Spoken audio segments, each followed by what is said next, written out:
안녕하세요. AI한테 간단한 코드 짜달라고 하는 건 이제 다들 해보셨죠?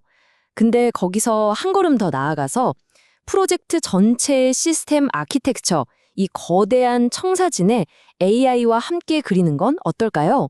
오늘은 바로 그 방법을 아주 구체적으로 알아보겠습니다.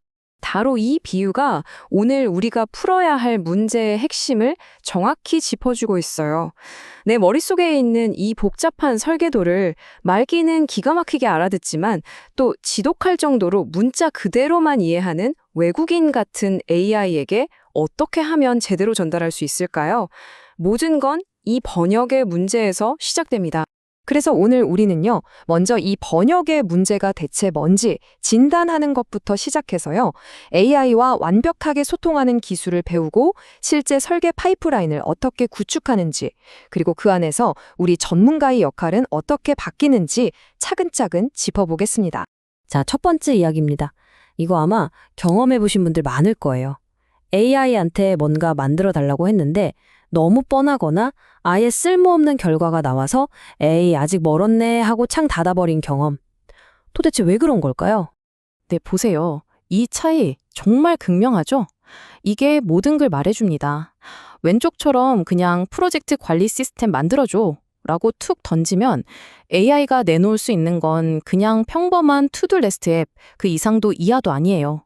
하지만 오른쪽에 있는 것처럼 구체적인 맥락을 딱 짚어주는 순간 AI의 대답은 완전히 다른 차원이 됩니다.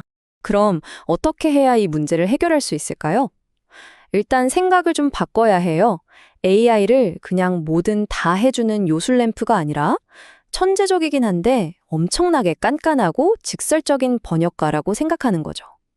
그리고 지금부터 그 번역가와 완벽하게 소통할 수 있는 도구 상자를 하나씩 열어보겠습니다. 핵심은 딱 이 세 가지입니다. 내 머릿속에 있는 설계 의도를 AI가 알아들을 수 있는 언어로 번역하는 핵심 원칙이죠.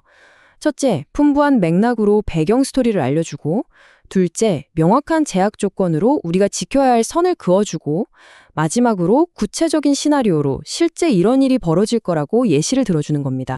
이게 바로 첫 번째 원칙, 풍부한 맥락의 힘입니다. 그냥 시스템 만들어줘가 아니라 우리는 30명짜리 회사고 프로젝트를 동시에 8개씩 돌려 개발, 디자인, QA팀이 있고 2주 단위로 스프린트를 해. 근데 클라이언트가 자꾸 뭘 바꿔달라고 하고 갑자기 터지는 급한 일도 많아.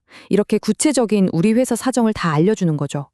이렇게 되면 AI는 그냥 툴이 아니라 우리 팀의 상황을 이해하는 컨설턴트처럼 움직이기 시작합니다. 근데 여기서 중요한 게 있어요. 그냥 이거 안 돼, 저거 안 돼 하고 제약 조건을 나열하기만 하면 AI가 헷갈려요. 보시는 것처럼 우선순위를 정해줘야 합니다. 이건 법이라 무조건 지켜야 해. 이건 우리 팀 번아웃 막으려면 꼭 필요해. 그리고 이건 나중에 확장을 생각하면 좋겠어. 이렇게 중요도를 나눠서 알려줘야 AI가 현실적이고 똑똑한 시스템을 만들 수 있습니다. 그리고 AI는요, 사실 뜬구름 잡는 얘기는 잘 못 알아들어요. 대신 이런 구체적인 상황극, 시나리오를 던져주면 기가 막히게 이해합니다. 경험 없는 신입한테 일 줄 땐 어떻게 하지? 다 만들어가는데 갑자기 클라이언트가 엎으면? 급한 머그 터졌는데 담당자가 바쁘면 어떡하지? 이런 현실적인 문제들을 던져주면 AI는 단순 기능을 넘어 이런 예외 상황까지 처리할 수 있는 훨씬 더 단단한 설계를 내놓게 됩니다.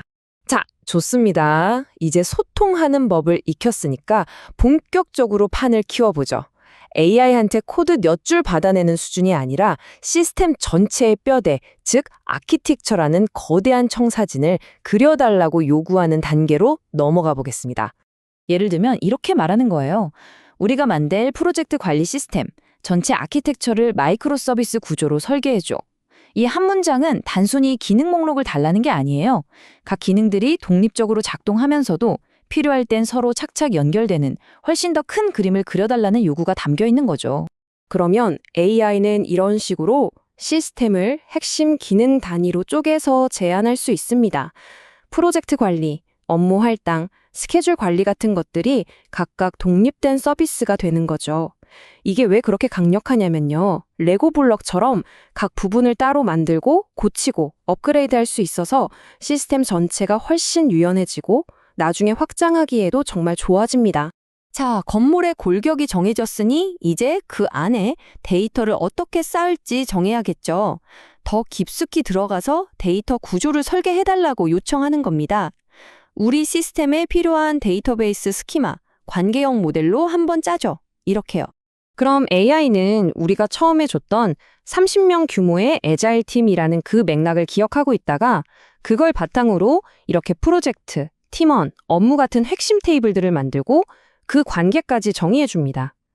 우리 시스템의 데이터가 어떻게 저장되고 서로 연결될지에 대한 아주 구체적인 설계도를 얻게 되는 거죠. 구조도 잡았고 데이터 모델도 나왔어요. 그럼 이제 건물의 내부 인테리어로 들어갈 차례입니다. 실제 코드가 어떤 모양을 가져야 하는지, 그러니까 클래스들은 어떻게 구성되고 각각 어떤 역할을 맡아야 하는지 AI에게 직접 물어보는 단계입니다. 여기서 진짜 놀라운 건 그냥 구조만 짜달라는 걸 넘어서 아주 전문적인 요구까지 할 수 있다는 점이에요.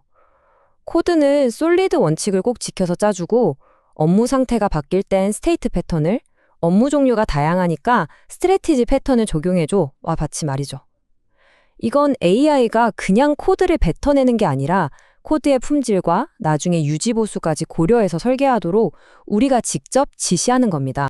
자, 이제 한 걸음 뒤로 물러나서 이 모든 기술들이 어떻게 하나의 강력한 프로세스로 합쳐지는지 한번 보겠습니다. AI를 그냥 가끔 쓰는 도구가 아니라 설계 과정 전체의 파트너로 만드는 자동화된 워크플로우에 대한 이야기입니다.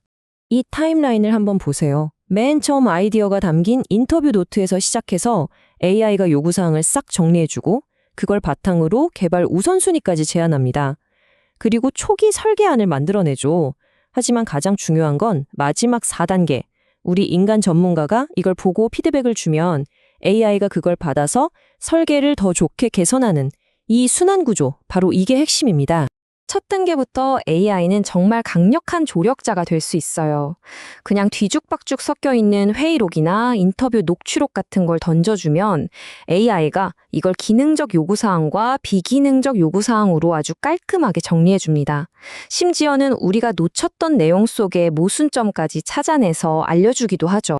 그리고 이 전체 파이프라인의 심장이라고 할 수 있는 부분이 바로 이 4단계 반복적인 피드백과 개선 과정입니다. AI가 처음 내놓은 초안이 완벽할 리가 없죠. 우리 인간 전문가의 경험과 통찰력으로 이 부분은 좀 부족한데? 이건 현실적으로 어려워 라고 지적하고 피드백을 주면 AI는 그걸 학습해서 설계를 점점 더 정교하게 다듬어 나가는 겁니다. 자, 이제 마지막으로 이 모든 변화의 한가운데 서 있는 우리의 역할에 대해 이야기하면서 마무리해볼까 합니다. 과연 AI 시대의 개발자의 역할은 어떻게 진화해야 할까요? 네, 바로 이겁니다. AI 시대 개발자의 새로운 핵심 역량. 내 머릿속에 있는 그 복잡하고 추상적인 아이디어를 AI가 오해 없이 실행할 수 있는 명확하고 구조적인 언어로 번역해주는 능력. 바로 이 능력이 우리를 대체 불가능한 전문가로 만들어줄 겁니다. 결국 AI는 우리의 능력을 몇 배, 몇십 배로 증폭시켜주는 정말 강력한 도구예요. 하지만 그 도구를 가지고 무엇을 만들지, 어떤 방향으로 얼마나 정교하게 사용할지를 결정하고 그 결과가 정말 괜찮은지 비판적으로 판단하는 건 여전히 그리고 전적으로 우리 인간 전문가의 몫으로 남아 있습니다. 이제 AI는 여러분 바로 옆자리에 앉아있는 새로운 설계 파트너입니다. 이 똑똑하고 강력한 파트너와 함께 여러분은 과연 어떤 미래를 설계하고 창조하시겠습니까? 그 가능성은 오직 여러분의 상상력에 달려 있습니다.